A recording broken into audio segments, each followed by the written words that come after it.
और चंडालों ने मिलकर बाबा साहब को चुनाव जिता दिया। जब बाबा साहब चुनाव जीत गए, कांग्रेस को अच्छा नहीं लगा। वही कांग्रेस पार्टी जब भारत का जब बंटवारा शुरू हुआ तो उनकी सीट को दे दिया पाकिस्तान में। तो बाबा साहब ने कहा कि मैं पाकिस्तान में जाकर क्या करूँगा, हमारे लोग तो भारत में रहते हैं। तो मजबूर होकर बाबा साहब को इस्तीफा देना पड़ा। वो कांग्रेस पार्टी जिसने बाबा साहब को रुलाया, वो काम के कांग्रेस पार्टी जिसने बाबा साहब को मजबूर किया, इस्तीफा दिया, वो कांग्रेस पार्टी जिसने बाबा साहब को भारत रत्न नहीं दिया, और वो कांग्रेस पार्टी जो बाबा साहब को खिलाफ हमारे यहाँ के बीच के बड़े नेता जगजीवन आपको भी आगे करके विरोध कराया। क्या हम भूल रहे हैं? उसी का छोटा भाई भारतीय जनता पार्टी। ठीक कहा माननीय काशीराम साहब ने कि कांग्रेस सांपनाथ है तो भारतीय जनता पार्टी नागनाथ है, और नागनाथ सांपनाथ डसने का काम करते हैं। मैं कहना चाहता हूँ यह लड़ाई कोई आज की लड़ाई नहीं है। आज से 200 वर्ष पहले एक पेशवा का शासन था, पेशवा का राज था, और आज भी एक पेशवा की सरकार चल रही है। उस पेशवा की सरकार में इस पेशवा की सरकार में कोई बहुत अंतर नहीं है। उस पेशवा की सरकार में बाप के सामने बेटी की इज्जत लूटी जा रही है, बाप नहीं बोल सकता।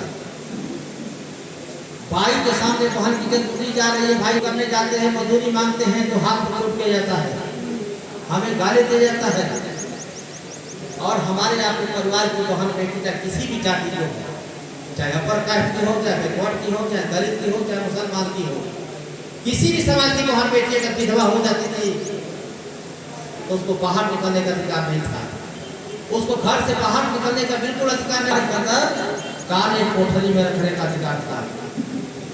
इतनी बड़ी दुर्दशा होती थी, इतनी बड़ी गुलामी थी। तब लोगों ने वहाँ के महाराष्ट्र में महार समाज के लोग जहाँ चमार कहलाते वो महार होते हैं, वो लोगों ने कहा कि हमें नई आज़ादी कैसे मिलेगी, यह दुर्दशा हम कब तक सहेंगे, यह गुलामी कब तक सहेंगे। लोगों ने एक सेना बनाया। पेशवा के पास 28,000 सैनिक था। ये लोगों ने बड़ा मेहनत किया। महारों ने तो 500 सेना तैयार किया। आप ताजुब करेंगे, महारों के पास 500 सेना, पेशवा के पास 28,000 सेना। ये लोगों ने सर पर कफन बांध लिया कि नई आज़ादी के लिए, गुलामी की बेड़ी तोड़ने के लिए हमको संघर्ष करना होगा। तो 500 सैनिकों ने 28,000 पेशवा के सैनिकों को मार गिराने का काम किया। तभी से धीरे पूरे गांव में जश्न मनाया जाता है। ये संघर्ष कोई आज का नहीं है। उसके बाद शुरू होता है महात्मा फूले का संघर्ष। अगर मैं महात्मा फूले की बात करूँगा तो बहुत टाइम लग जाएगा, मुझे बहुत दूर जाना है। मैं बात करूँगा छत्रपति साहू जी महाराज का तो बहुत टाइम लग जाएगा, लेकिन महात्मा फूले की थोड़ी सी बात करना चाहता हूँ। महात्मा फूले ने कितना बड़ा क्रांतिकारी कदम उठाया, जिनको हम शिक्षा का जनक कहते हैं। इस देश में हमको पढ़ने का अधिकार नहीं था। हम ऐसे लोग थे जिनके गले में हाड़ी बांधी गई, जिनके कमर में झाड़ू बांधा गया, जिनको धरती पर थूकने का अधिकार नहीं था, तो कमर में गर्दन में मटका लटकाया गया। धरती पर चलने का अधिकार नहीं था, तो झाड़ू बांधा गया। हम उस समाज से बुलाते हैं कहाँ सुधर में ऐसा चल रहा है। जब शादी के मंडप में बैठ गए महात्मा फूले, वहाँ से भी भगाया गया, कहाँ एक सूत्रा में बैठ गया। तब महात्मा फूले बड़ा दुखी हुए, और दुखी होकर बाहर निकले तो नदी के किनारे जाकर बैठ गए। तब जब देखा कि कुछ लोग गर्दन में मटका लटकाए हैं, कुछ लोग कमर में झाड़ू बांधे हैं, तो महात्मा फूले अपना दुख खोल जाते हैं। उन्होंने कहा कि मेरे साथ क्या धोखा हुआ, मेरे साथ कब धोखा हुआ है, इन बेचारों के साथ ज़्यादा धोखा हुआ है जिनको धरती पर थूकने का अधिकार नहीं, धरती पर चलने का अधिकार नहीं।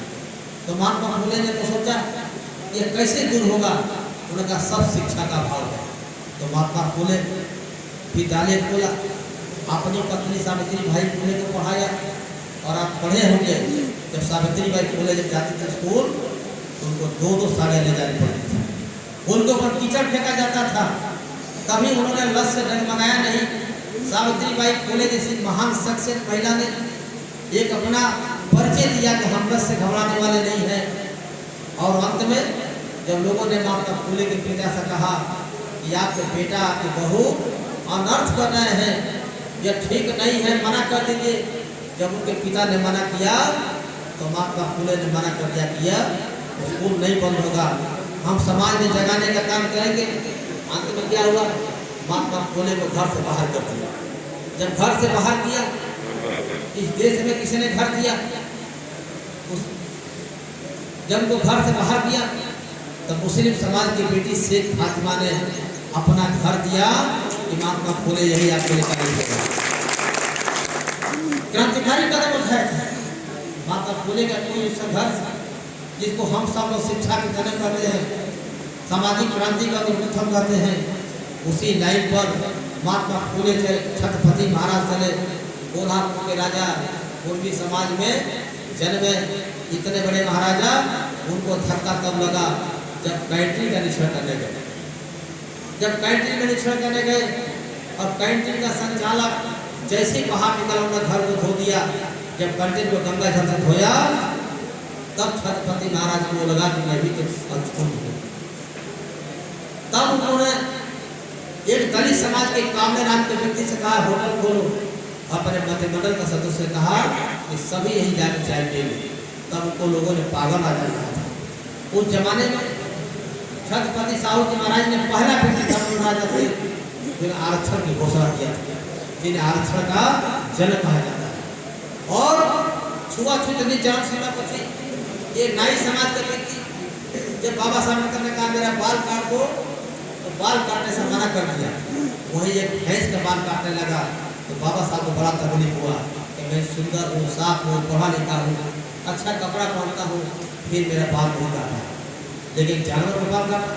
तो बाबा साहब ने कहा एक इंसान की जिंदगी और दलित समाज की जिंदगी एक जानवर से भी बदतर है।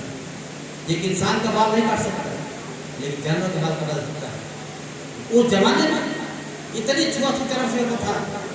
तो छत्रपति साहू जी महाराज जाते थे बाबा साहब के घर और जाकर कहते थे, उनकी पत्नी का नाम था रमाबाई अम्बेडकर। प्यार से रामू बोलते थे कि रामू जल्दी से बेटा चाय पिला दो। और चाय पीकर निकलते थे तो लिफाफा में कुछ सहयोग देते थे कि भीमराव अम्बेडकर तुमको जाना है बाहर, बोले जाना है, बोले शुल्क ले लो, तो सहयोग ले लो।